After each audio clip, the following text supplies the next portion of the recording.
Hi, it's that time of the season when we choose gifts for our loved ones. But do you choose your gifts based on love languages? What are love languages? This concept has changed many lives and built many relationships. This channel stands for personal growth, and relationships are an important part of any person's growth. So today we would be learning how to choose gifts based on a person's love language. Now you might think you know your loved ones very well. Then what is the point in listening to someone speak about love languages? No. The most important part of a gift is it should communicate our feeling towards them. It should express clearly how significant the other person is in our life, and that is why we gift them. In this video, we will see what are the different types of love languages, how to choose a gift based on love language, and also I'll give you a link where you can go test for yourself what is your love language. Now, I came across this concept through a book called 5 Love Languages by Gary Chapman.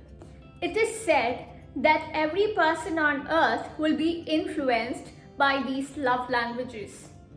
It can be mainly focused on one love language, or some of you might even have an influence of 2 or 3 love languages. So first let's see what are the different types of love languages.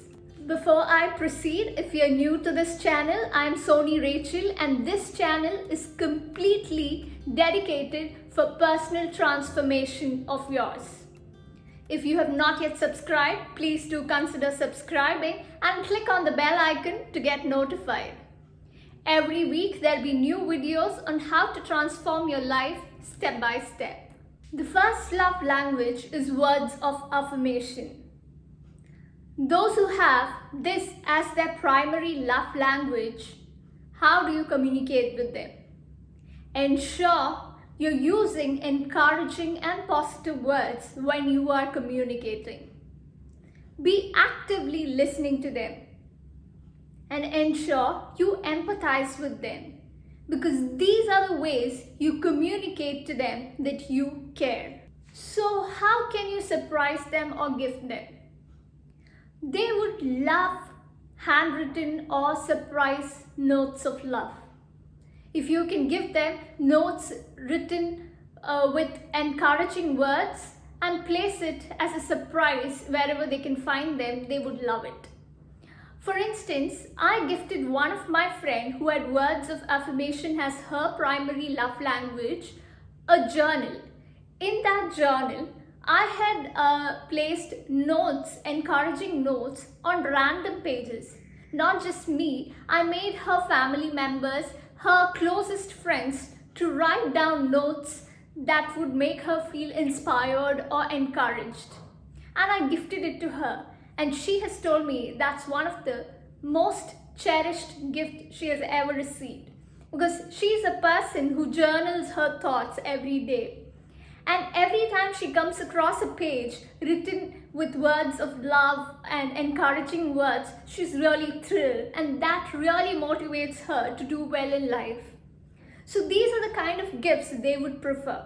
And recently, I also came across a gift that was available in a shop that's called a word portrait.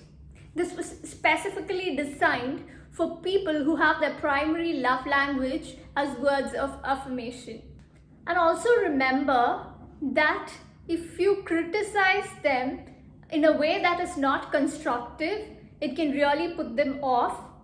And even if you are not able to recognize the efforts they put in through your words, that can put them off.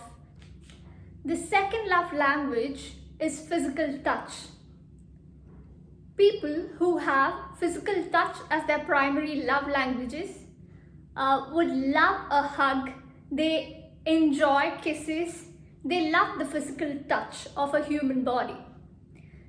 So how can you communicate to your loved ones that you really care for them, and if they are not your spouse or partner, you can gift them a spa massage.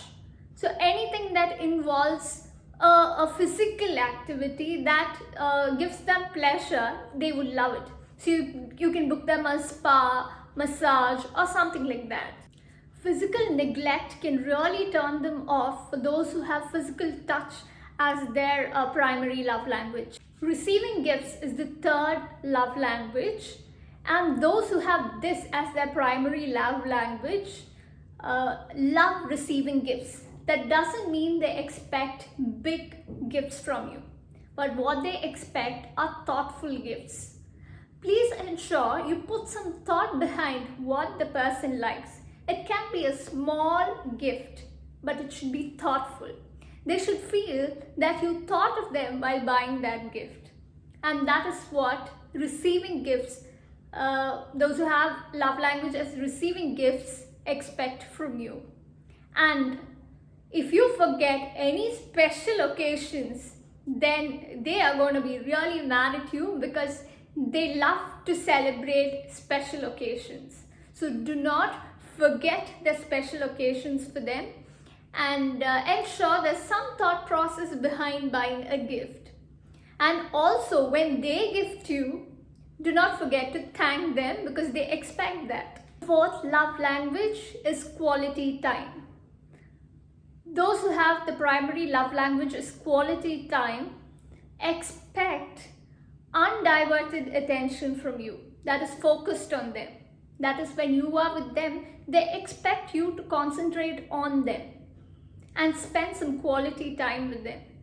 So quality time doesn't mean that both of you are sitting and you're watching TV series, because that is not like giving them time. When you are with them, they expect you to listen to them, spend your time fully focusing on them. These are kinds of people who love walking together on beaches. Weekend getaways are a treat for them. So these are the kind of gifts that they would expect from you. The fifth love language is acts of service. This is also my primary love language. And those who have acts of service as a primary love language expect some help from you. If you can contribute or lend a helping hand to them in their work, that is what they would love. For example, if they are tired, you can own up saying, I will prepare breakfast today. Or they are struggling with something and you can lend your helping hand to them, and they would love it. This does not mean that they are not competent or are lazy. It just means when you help them, they feel the care you have for them. Now, how do you know what is your love language or what is your loved one's love language? I have given below a link which takes you to 5lovelanguages.com. It is an independent site. I have no affiliation with them, but this is owned by Gary Chapman, I guess, because they have given me permission to use that link here. You can go to that link, write the quiz, it is free of cost, and get to know your love language.